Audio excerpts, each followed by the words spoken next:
to Tech Talk. My name's Guy, the Gold Rush Guy, and I'm an ambassador for Coiltek. And we're out in the beautiful WA goldfields with a few flies as well.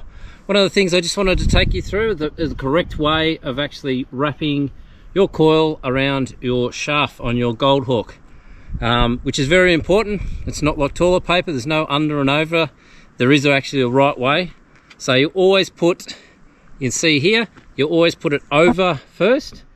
And the reason we do that is because when we're retrieving the target and pushing it like that, we don't have a strain on that joint here.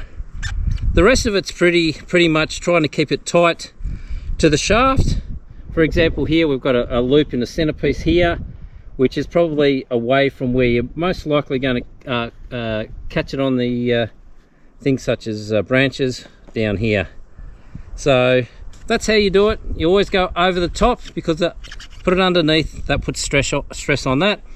And obviously the leads that go through here, and also the shielding and all that kind of stuff comes through here. So this is very important that we keep this vertical and less stress on this joint. So there you go, there's another tip from the fly-blown WA goldfields. Hope you enjoy your GOLDHAWK, and I hope you're finding heaps of gold. Good luck out there. Cheers.